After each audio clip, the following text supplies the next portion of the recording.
M'dzina la Atate ndi la Mwana ndi la Mzimu Woyera. Amen. Mulungu wamphamvu zonse ndi wamuyaya. Lero loweruka pa 13 July 2024 ifana anu tufuna tikuthokozeni chifukwa cha mphatso ya moyo imene mwatipatsayi. Tufuna tikuthokozeni chifukwa chotigawira mawu anu pa moyo wathu wa tsiku ndi tsiku kuti azithandiza kuzamisa moyo wathu wauzimu komanso kukometsa moyo wathu pansi pano pochita zinthu zoyenerera. Mutikumbutsa kuzera mu kuyitanidwa kwa mneneri Yesaya kuti tonsefe mwatiyitana kugwira ntchito yanu, kutumikira inu, kutumikira anzathu. Monga mneneri Yesaya adanena kuti ndilipo nditumeni, ifenso mutithandize kumvomera kuyitanidwako ndi kutumikirani moyenerera.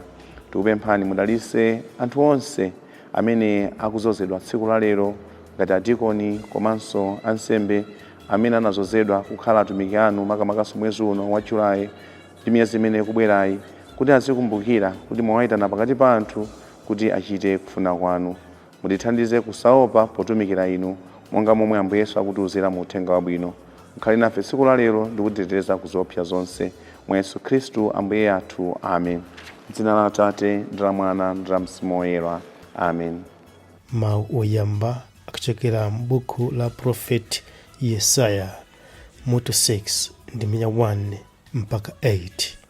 Amene akutiwerengera mawu oyamba ndi Amere Kafosi kuchokera ku m'busa wabwino Msanje Parish Diocese ya Chikwawa. Mawu a mthenga wabwino akuchokera mu mthenga wabwino wa Mateyo Woyera mutu 10 kuyambira ndime ya 24 kulekeza ya 33.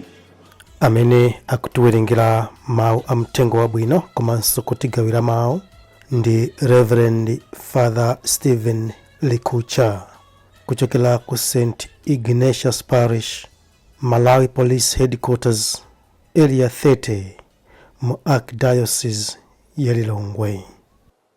Mawu oyamba. Mawu a m'buku la Prophet Yesaya. Chaka chimene mfumuzi adamwalira, ndidaona Ambuye atakhala pa mpando waufumu wautali ndi okwezedwa. Mkanjo wawo unali wautali kwambiri, kotero kuti udadzaza nyumba yawo yonse. Pamwamba pawo padayimirira aserafi. Aliyense anali ndi mapiko 6, awiri ophimbira kumaso, awiri ophimbira mapazi, awiri owulukira. Aserafiwo ankafuwulirana kuti, ngoyera, ngoyera, ngoyera, chauta wamphamvu zonse. Ulemerero wake wadzaza dziko lonse lapansi. Chifukwa cha kufuwulako maziko a zitseko ndi ziwundo adagwedezeka, ndipo nyumba ya chautamo mudangoti utsipha. Apo ine ndidati, tsoka langa ine, ndatayika, pakuti ndine munthu wapakamwa poyipa, ndipo ndimakhala pakati pa anthu apakamwa poyipa. Komabe maso anga aona mfumu, chauta wamphamvu zonse. Pomwepo mmodzi wa aserafi aja adawulukira kwa ine, ali ndi khala la moto m'manja mwake. Khalalo adalichotsa pa guwa lansembe ndi mbaniro, ndipo adandikhudza pakamwa panga ndi khala la moto nati, taona, ndakukhudza milomo ndi khalali. Kulakwa kwako kwachotsedwa, machimo ako akhululukidwa. Kenaka ndidamva mawu a Ambuye akuti, kodi ndidzatuma yani? Ndani adzatipitire? Apo ndidati, ndilipo ineyo tumeni. Ndipo ambuyewo adati, pita, kawauze anthu amenewa kuti kumva muzimva, koma osamvetsa, kupenya muzipenya, koma osazindikira. Mawu a Ambuye. Tithokoze Mulungu. Ambuye akhale nanu. Mthenga wabwino monga adalembera Mateyo oyera. Mutu 10 kuyambira ndime ya 24 kulekeza ya 33. Pa nthawi yomweyo Yesu adati, paja ophunzira saposa mphunzitsi wake, ndipo wantchito saposa mbuye wake ayi. Nkukwanira ophunzira kuti alingane ndi mphunzitsi wake, ndiponso wantchito kuti alingane ndi mbuye wake. Tsono ngati mwini banja anthu amutcha Beelzebu, nanji ambanja mwake kodi sazawatcha mayina oyipa koposa apa? Choncho inu musamaope anthu. Kanthu kalikonse kovundukirika kadzaululika, ndipo kalikonse kobisika kadzadziwika. Zimene ndikuwuzani mchibisibisi inu mukazilankhule poyera, ndipo zimene mukuzimvera manong'onong'o inu muzilalike pa madenga. Musamaope amene amapha thupi, koma mzimu sangathe kupha. Makamaka muziopa amene angathe kuwononga thupi ndi mzimu omwe mjehena. Suja amagulitsa timba awiri kandalama kamodzi, komabe palibe ndi mmodzi yemwe amene angagwe pansi, Atate anu osaziwa. Inuyo ngakhale tsitsi lomwe la kumutu kwanu adaliwerenga lonse. Choncho musati muziopa ayi. Ndinu amtengo oposa atimba awiri. Aliyense ndivomereza pamaso pa anthu, inenso ndizamuvomereza pamaso pa Atate anga amene ali kumwamba. Koma aliyense ndikanda pamaso pa anthu kuti ine sandidziwa, inenso ndizamukana pamaso pa Atate anga amene ali kumwamba kuti sindimdziwa. Mthenga wa Ambuye.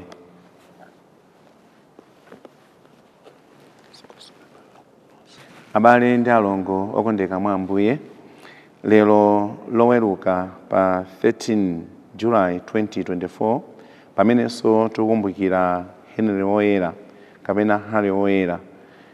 Mulungu watikumbutsa kuti ngati ana ake pano pa dziko lapansi tayitanidwa kukagwira ntchito zosiyanasiyana. Timakhala ndi mantha osiyanasiyana pamene Mulungu akutiyitana, koma lero Mulungu akutiwuza kuti tisakhale ndi mantha, chifukwa iyeyo ngati wotiyitana amatiyeretsa ndipo amatiyeneretsa kuti tikagwire ntchito ya Ambuye moyenerera. Poyambirira, pamene tikumva za kuyitanidwa kwa mneneri Yesaya amene Mulungu anamuyitana pakati pa anthu ochimwa, Yesaya sadamvetse konse. Yesaya anali akupemphera ndipo anaona zodabwitsa zosiyanasiyana. Ndipo anaona zodabwitsa zosiyanazo anazindikira kuti Mulungu afuna amutume akagwire ntchito yake pakati pa anthu ake. Ndipo Yesaya ananena kuti, chonde Ambuye, ine ndine munthu wochimwa ndipo ndimakhala pakati pa anthu ochimwa, anthu okonda kutukwana, anthu osankhula zinthu zosayenera. Koma Mulungu anamuwuza kuti asadandaule, chifukwa anamuyeretsa milomo yake ndi kumuwuza kunena kuti akagwire ntchito yake. Ndipo atafunsa kunena kuti kodi nditume yani, iye adayankha kuti ndilipo ine, munditume. Ndipo pompo Yesaya anayamba kugwira ntchito yake. Inu ndi ine tikuyitanidwa kugwira ntchito ya Ambuye Mulungu munjira zosiyanasiyana.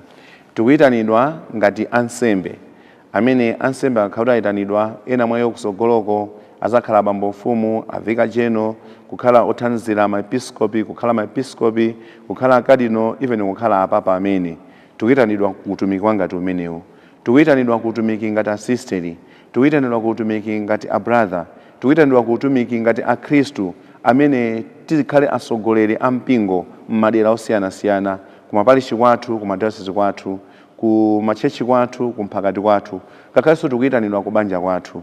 Kodi ifeyo tikuvomera motani pamene Mulungu akutiyitana kuti titumikire iyeyo, titumikire banja lake, titumikire mtundu wake pa moyo wathu wa tsiku ndi tsiku? Pena timakhala ndi ma excuse amene anali nawo Yesaya kuna kuti sindine munthu woyenera chifukwa ndikuchokera kwa anthu amene zochitika zawo sizili zabwino, ndipo mtundu wathu mwina sumachita zinthu zabwino, banja lathu simachita zinthu zabwino. Mulungu akunena kuti atiyeresa. Tikumbukire kuna kuti Mulungu amatidabwisa munjira zosiyanasiyana pena sanatiyitane.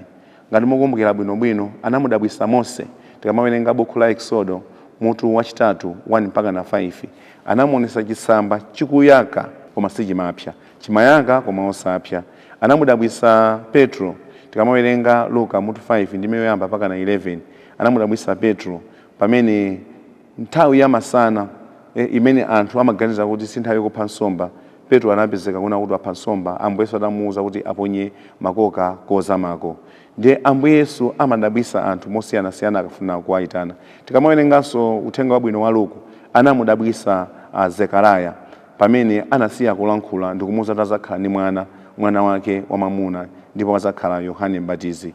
Ndi njira zimene Mulungu amachita akafuna kuyitana anthu ena ku ntchito ina yapadera, amawadabwisa mosiyanasiyana, akadabwisa chonchicha amawatuma.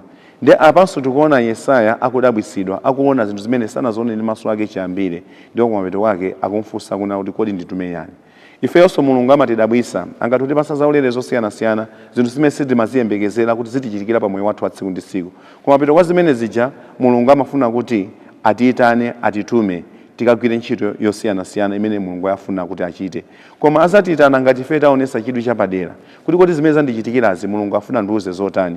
Tikangokhala phe Mulungu sangatiuze zimene afuna kuti atichitire. Pa nkhani yokhuzana ndi Mose ananena kuti ndiyandikira kumene kuku ndikaone kuti kodi zimene zikuchitika motani, ndipo Mulungu anamuwuza kuna kuti usandikire kuno, vula nsapato zako chifukwa malo amene ukuyandikirawo ndi oyera.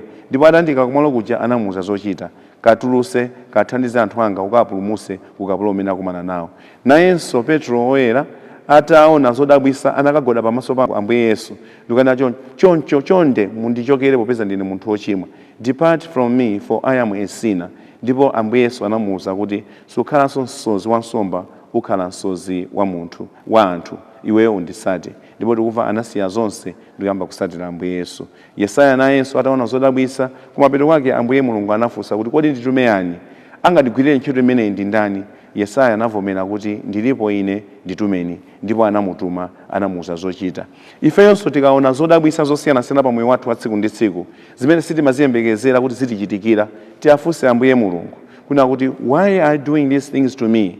What is the message you are holding for me? What is it that you want me to do? Tiafunse Ambuye Mulungu, tiafunse Ambuye Yesu, ndipo pompo azatituma, azatiwuza zimene ife tikuyenera kuchita. Koma tikangolandira zodabwisa zosiyanasiyana, ngati tikuona zodabwisa zosiyanasiyana tingokhala phe, ndiye kuti God keeps the message hanging for us, because ife sinapange acknowledge zodabwisa zosiyanasiyana zimene Mulungu watichitira. Choncho tikuyenera kufunsa munjira ngati imene kuti Mulungu atiwuze zinthu zosiyanasiyana zimene afuna kuti ife tikwaniritse. Mu uthenga wathu wabwino tikuwuzidwa kuna kuti ife amene tatumidwa ngati ansembe, asisteri, abrother amene tatumidwa, kumalo kumene tatumidwako tisakhale anthu amantha, tisakhale anthu oopa. Tigwire ntchito imene imoyenerera popeza Mulungu azakhala nafe. Chifukwa chake Ambuye Yesu akuwawuza kuna kuti ngati iwo anachitidwa chipongwe pogwira ntchito ya Mulungu ndipo ananenedwa mayina osiyanasiyana kugwira ntchito ya Mulungu, tiyembekezere kuti ifenso amene tikusatira Ambuye Yesu munjira zosiyanasiyana tizakumananso ndi zokhoma zosiyanasiyana.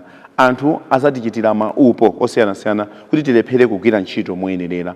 Anthu azatinenera zinthu zosiyanasiyana zotikhumudwisa. Anthu azatitchera misampha yosiyanasiyana kuna kuti tikakodwa mwina we should give up, we should no longer be involved in the ministry munjira zosiyanasiyana. Ndipo tizakhala tikupwetekedwa, tikumva kuwawa kupwetekedwa munjira zosiyanasiyana. Koma Ambuye Yesu akutipanga assure kuna kuti ifeyo azakhala nafe, azatithandiza, ndipo tisakhale ndi mantha popeza iye ngati amadyesa mbalame kuti bwanji ngati ifeyo amene tili ana akapa mtima azatisamalira motani. Sabata imene ikubwerayi ena mwa anthu amene atumidwa, ena mwa anthu amene anavomera utumiki, maepiskopi athu akuno ku Malawi, maepiskopi athu aku Zambia, maepiskopi athu aku Zimbabwe, zimene tikumazitchula kuti mazazi, akhala pa msonkhano waukulu, Bishops Sub-Region Conference, umene maepiskopi ambiri akhala akufika lolemba likubwerali pa 15 Julayi ndipo msonkhano wawo uzamba pa 16 Julayi ikazatha misa ya ulemu yosogolera msonkhano umenewu ku National Police Headquarters St. Ignatius Catholic Parish ku Lilongwe Archdiocese ku area 30. Misa imene izayambe 9 o'clock. Azalowera maepiskopi amenewa kusalima komwe akonza malo a msonkhano kuyambira pa 16 masana mpaka na pa 18 mazulo. Ndipo pa 19 maepiskopi ambiriwa azakhala kunyamuka kumabwerera m'mayiko awo aku Zambia, Zimbabwe komanso akonkuno ku Malawi kubwerera malo awo osiyanasiyana. Awa ndi anthu ena amene akuonesa chitsanzo chabwino chonena kuti anavomera utumiki wawo ndipo afuna kuti ntchito za mpingo kuno ku Malawi komanso ku Zambia ndi ku Zimbabwe zikhale zikupita pasogolo. Amene afuna kupitisa pasogolo umodzi wa Khristu, umodzi wa nsembe, umodzi wa mpingo kuno ku Malawi, ku Zambia komanso ku Zimbabwe.